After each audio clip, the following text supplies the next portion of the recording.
1 minute के लिए ना भूत प्रेत आत्माएं सब भूल जाइए।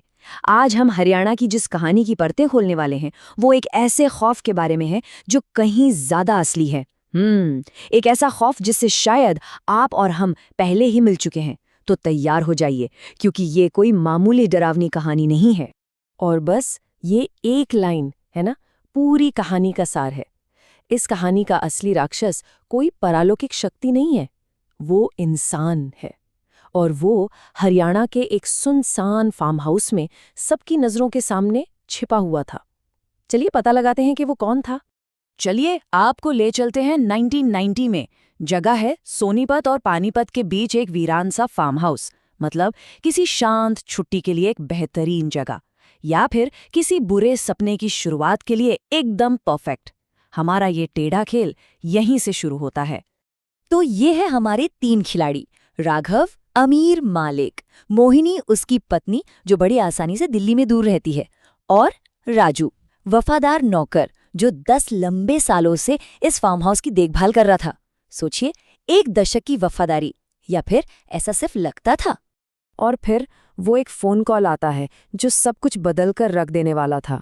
राघव राजू को बताता है कि एक तयशुदा बिजली कटौती होगी। हर रात 9 बजे से 3 बजे तक पूरा अंधेरा। कितनी मामूली सी बात लगती है ना? एक छोटा सा बहाना जो खौफ के लिए एक मुकम्मल मंच बनने वाला था।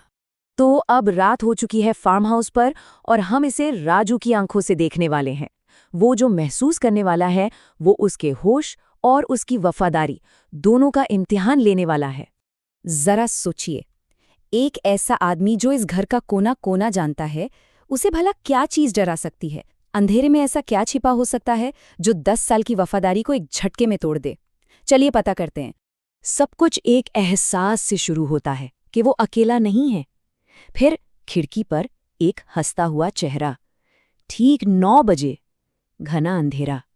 वो इमरजेंसी लाइट जलाता है और वो वहीं खड़ी है, एक बिना सिर वाली औरत, ठीक उसके बगल में। खौफ उसके सर पर चढ़ जाता है। राजू भागता है और तब तक नहीं रुकता जब तक वो जानवरों के तबेले में छिप नहीं जाता, जहां वो कांपते हुए पूरी रात सुबह होने की दुआ करता रहा। अगली सुबह खौफ में डूबा राजू राघव को फोन करता है, लेकिन मालिक उस पर यकीन करने के बजाय उसे पागल समझता है।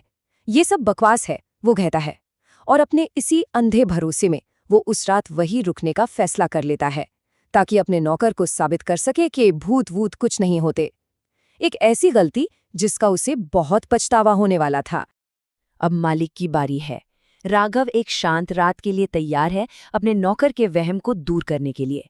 लेकिन वो ये नहीं जानता कि असली राक्षस कोई भूत है ही नहीं, और वो उसके इतना करीब है जितना वो सोच भी नहीं सकता।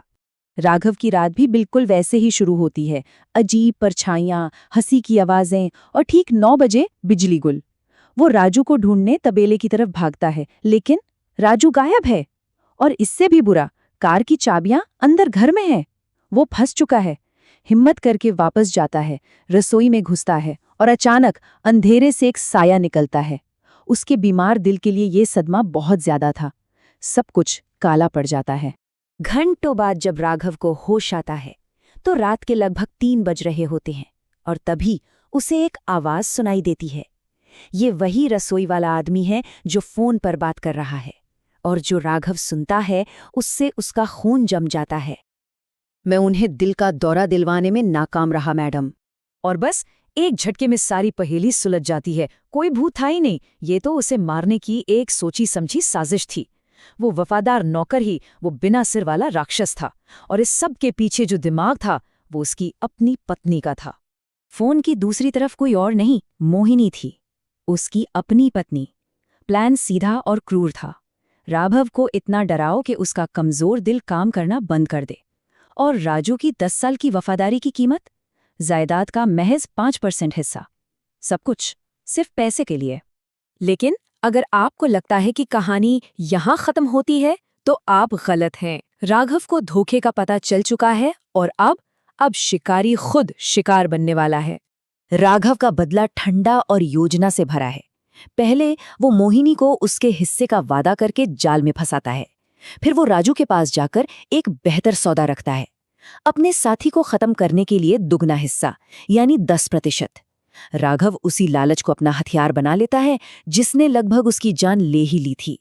राजू अपना काम पूरा करता है, मोहिनी मर चुकी है, वो अपना हाथ आगे बढ़ाता है अपने इनाम का इंतजार करते हुए, और तभी राघव एक खौफनाक शांति के साथ अपनी आखिरी चाल चलता है।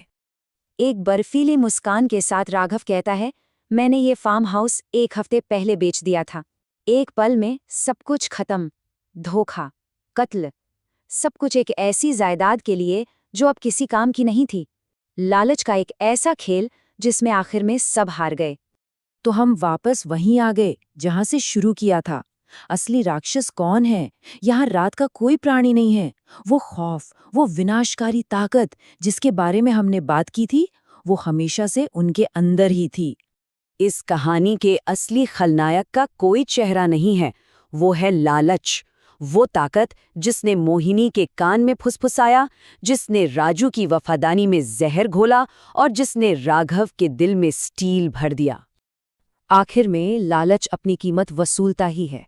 मोहिनी अपनी जान से कीमत चुकाती है, राजू जो अब एक कातिल है अपनी जान से चुकाता है, और राघव वो बच जाता है, वो विजेता है। वो आदमी जो सबकी नज़रों में पीड़ित है, लेकिन असल में जिसने खुद को बचाने के लिए एक और मौत की पटकथा लिख दी। वो जीत गया, हाँ, लेकिन किस कीमत पर? और अब सवाल यही है, असली राक्षस कौन था? वो लालची पत्नी, वफादारी भूलने वाला नौकर, या वो मालिक जिसने बदला लेने के लिए एक और कत्ल करवाया और साफ बच निकला? एक ऐसी कहानी में जहां हर कोई धोखेबाज है, ये फैसला करना मुश्किल है कि असली शैतान कौन है। सोचिएगा जरूर।